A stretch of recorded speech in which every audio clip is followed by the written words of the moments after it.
ਇਕ ਓੰਕਾਰ ਸਤਨਾਮ ਕਰਤਾ ਪੁਰਖ ਨਿਰਭਉ ਨਿਰਵੈਰ ਅਕਾਲ ਮੂਰਤ ਆਜੂਨੀ ਸਹਿਭੰਗ ਗੁਰ ਪ੍ਰਸਾਦ। ਜਪ ਆਦ ਸਚ ਜੁਗਾਦ ਸਚ ਹੈ ਭੀ ਸਚ ਨਾਨਕ ਹੋਸੀ ਭੀ ਸਚ। ਡੰਡੋਤ ਬੰਦਨ ਅਨਕ ਬਾਰ ਸਰਬ ਕਲਾ ਸਮਰਥ ਡੋਲਨ ਤੇ ਰਾਖੋ ਪ੍ਰਭੂ ਨਾਨਕ ਦੇ ਕਰ ਹੱਥ। ਸਤਨਾਮ ਵਾਹਿਗੁਰੂ ਸਤਨਾਮ ਵਾਹਿਗੁਰੂ।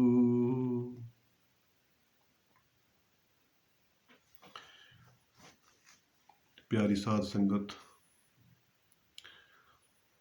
ਅਕਾਲ ਪੁਰਖ ਵਾਹਿਗੁਰੂ ਪਰਮਾਤਮਾ ਜੀ ਨੇ ਜੀਵ ਨੂੰ ਭਾਈ ਮਨੁੱਖਾ ਦੇਹੀ ਵਿੱਚ ਭੇਜਿਆ ਕਿ ਜਾ ਕੇ ਵਾਹਿਗੁਰੂ ਪਰਮਾਤਮਾ ਦੀ ਪ੍ਰਾਪਤੀ ਕਰਨੀ ਆ ਤੇ ਸੰਸਾਰ ਦੀ ਨਿਵਰਤੀ ਕਰਨੀ ਆ। ਇਹ ਭਾਈ ਰਹਿਣੇ ਆ। ਇਸ ਨੂੰ ਬ੍ਰਹਮ ਯੱਗ ਕਹਿੰਦੇ ਨੇ ਕਿ ਜਿਨ੍ਹਾਂ ਮਹਾਂਪੁਰਸ਼ਾਂ ਨੇ, ਗੁਰੂਆਂ ਨੇ ਇੰਨੀ ਤਪੱਸਿਆ ਕਰਕੇ ਬਾਣੀ ਉਚਾਰੀ ਆ ਤੇ ਉਸ ਬਾਣੀ ਨੂੰ ਜੇਕਰ ਪੜ੍ਹੇ ਨਾ ਤੇ ਫਿਰ ਭਾਈ ਉਹ ਗੁਰੂ ਮਹਾਰਾਜ ਦਾ ਰਹਿਣ ਜਿਹੜਾ ਨਾ ਉਹ ਲੈਂਦਾ ਨਹੀਂ। ਤੋ ਅਕਾਲ ਪੁਰਖ ਵਾਹਿਗੁਰੂ ਪਰਮਾਤਮਾ ਜੀ ਨੇ ਭਾਈ ਮਨੁੱਖ ਨੂੰ ਪਰਮਾਤਮਾ ਦੀ ਪ੍ਰਾਪਤੀ ਕਰਨ ਵਾਸਤੇ ਭੇਜਿਆ ਸੀ। ਇਹ ਭੁੱਲ ਗਿਆ। ਜੈਸੀ ਅਗਨ ਉਦਰ ਮੈਂ ਤੈਸੀ ਬਾਹਰ ਮਾਇਆ, ਮਾਇਆ ਅਗਨ ਸਭ ਏਕੋ ਜਹੀ ਕਰਤੇ ਖੇਲ ਰਚਾਇਆ। ਜਿਸ ਤਰ੍ਹਾਂ ਦੀ ਉਦਰ ਦੇ ਵਿੱਚ ਅਗਨੀ ਆ, ਉਹਦੇ ਵਿੱਚ ਜੀਵ ਨੂੰ ਤਪਸ਼ ਆਉਂਦੀ ਹੈ, ਇਸੇ ਤਰ੍ਹਾਂ ਹੀ ਬਾਹਰ ਸੰਸਾਰ ਦੇ ਵਿੱਚ ਵਿਚਰਨ ਕਰਦਾ ਹੋਇਆ ਵੀ ਮਨੁੱਖ ਭਾਈ ਤ੍ਰਿਸ਼ਨਾ ਦੇ ਨਾਲ ਝੁਲਸਦਾ, ਇਹਨੂੰ ਸੇਕ ਪਹੁੰਚਦਾ, ਸ਼ਾਂਤੀ ਨਹੀਂ ਆਉਂਦੀ। ਤੋ ਮਹਾਰਾਜ ਕਹਿੰਦੇ ਨੇ ਯਾਰ ਮੀਤ ਸੁਣ ਸਾਜਨ ਬਿਨ ਹਰ ਛੂਟਨ ਨਾਹੀ, ਨਾਨਕ ਤਹਿ ਬੰਧਨ ਕਟੇ ਗੁਰ ਕੀ ਚਰਨੀ ਪਾਹੇ। ਹੇ ਭਾਈ ਮੀਤ, ਮਹਾਰਾਜ ਕਹਿੰਦੇ ਕਿ ਭਾਈ ਇਹ ਬੰਧਨਾਂ ਤੋਂ ਜੇਕਰ ਤੂੰ ਛੁਟਕਾਰਾ ਚਾਹੁੰਦਾ, ਕਿ ਤੇਰੇ ਮਨ ਨੂੰ ਸ਼ਾਂਤੀ ਆਵੇ, ਤੇ ਫਿਰ ਗੁਰੂ ਦੀ ਸ਼ਰਨ ਦੇ ਵਿੱਚ ਆ। ਗੁਰੂ ਦੀ ਸ਼ਰਨ ਦੇ ਵਿੱਚ ਆਇਆ ਹੀ ਤੈਨੂੰ ਗਿਆਨ ਪ੍ਰਾਪਤ ਹੋਣਾ। ਤੋ ਮੁਕਤ ਦੁਆਰਾ ਮੋਖਲਾ ਰਾਵੀ ਦਸਵੇਂ ਦੁਆਰ।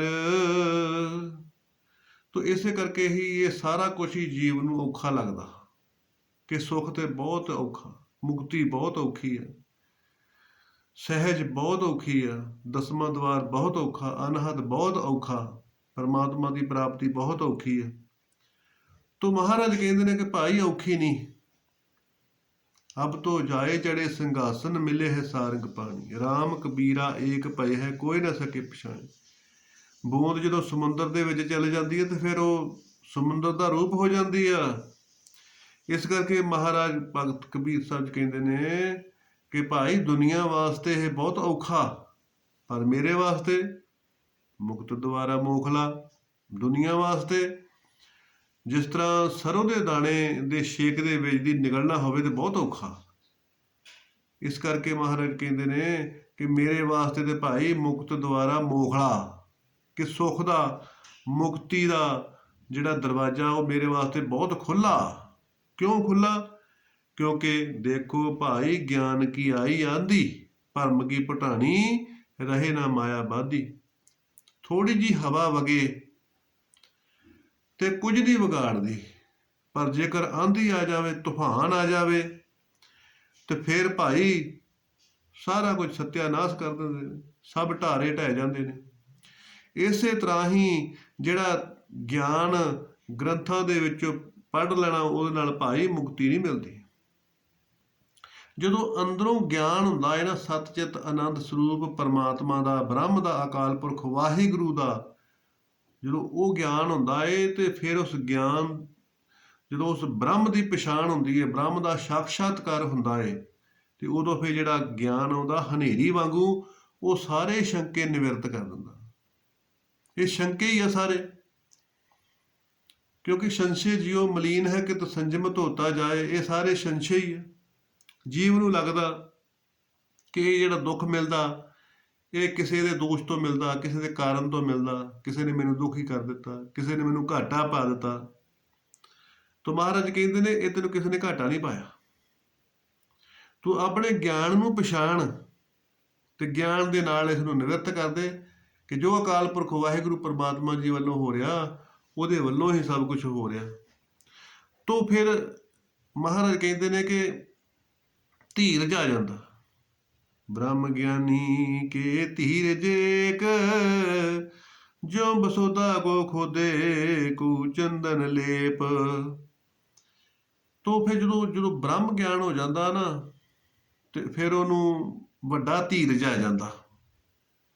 ਕਿੱਦਾਂ ਦਾ ਧੀਰਜ ਆ ਜਾਂਦਾ ਕਿ ਜਿਸ ਤਰ੍ਹਾਂ ਧਰਤੀ ਨੂੰ ਕੋਈ ਟੋਆ ਪੱਟੇ ਤੇ ਧਰਤੀ ਦੁਖੀ ਨਹੀਂ ਹੁੰਦੀ, ਜੇ ਧਰਤੀ ਦੇ ਉੱਤੇ ਕੋਈ ਚੰਦਨ ਦਾ ਲੇਪ ਕਰ ਦੇਵੇ ਤੇ ਧਰਤੀ ਸ਼ਾਬਾਸ਼ ਨਹੀਂ ਦਿੰਦੀ, ਖੁਸ਼ ਨਹੀਂ ਹੁੰਦੀ, ਇੱਕੋ ਜਿਹੀ ਰਹਿੰਦੀ ਹੈ, ਸਮ ਰਹਿੰਦੀ ਹੈ।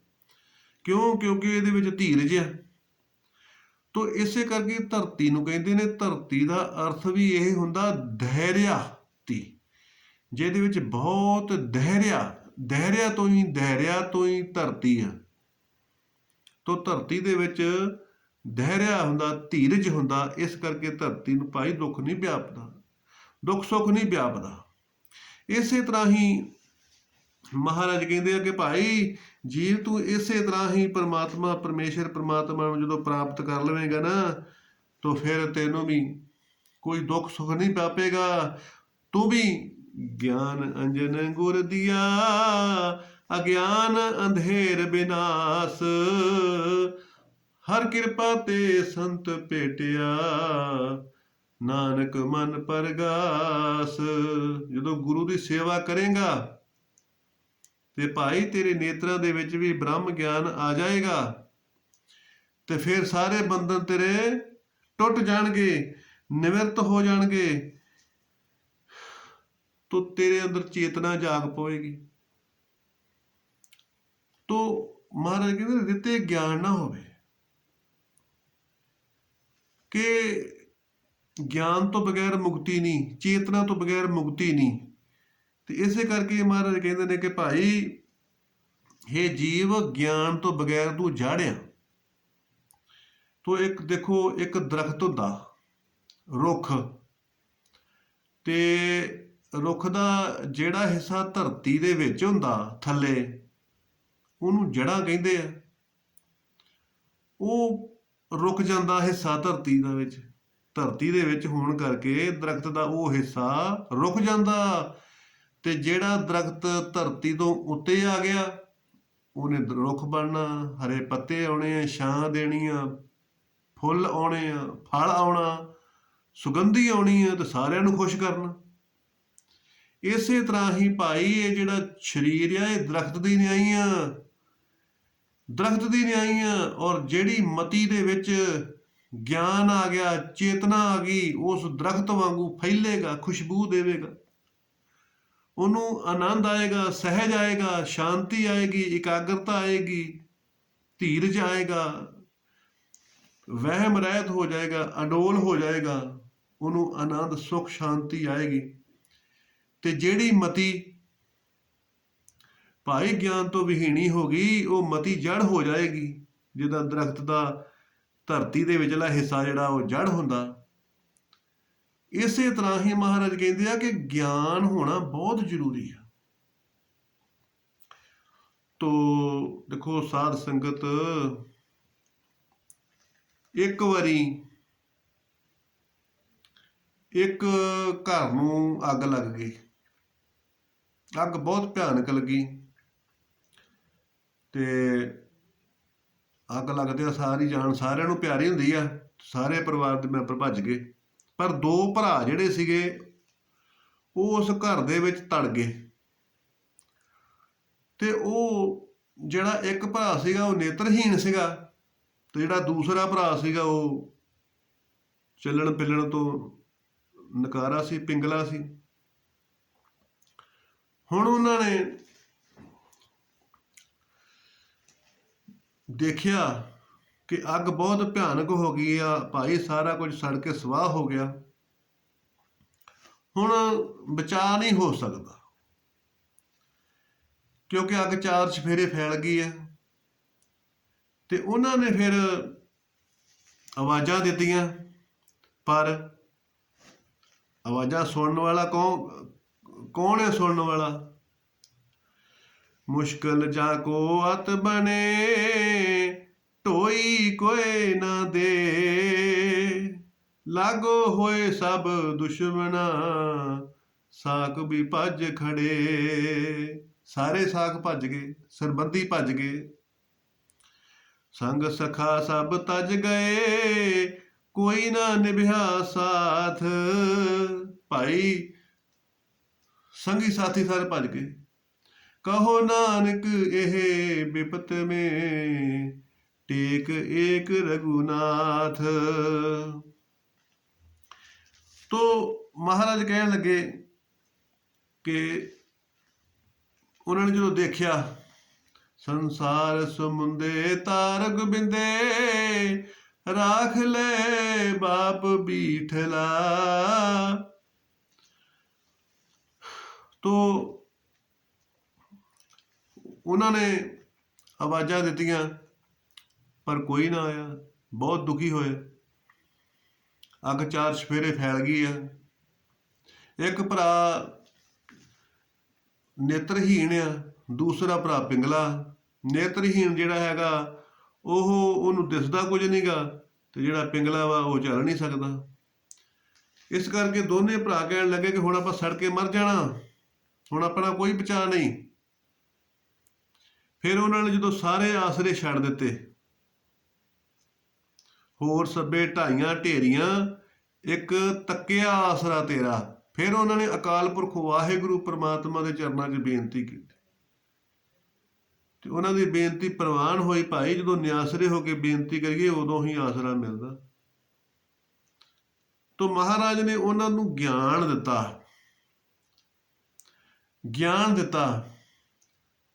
ਤੇ ਉਹ ਜਿਹੜਾ ਪਿੰਗਲਾ ਸੀਗਾ ਉਹ ਆਪਣੇ ਭਰਾ ਨੂੰ ਕਹਿਣ ਲੱਗਾ ਕਿ ਭਰਾ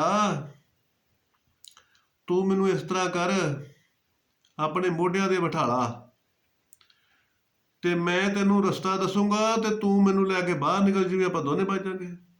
ਉਹਨੇ ਇਸੇ ਤਰ੍ਹਾਂ ਹੀ ਕੀਤਾ।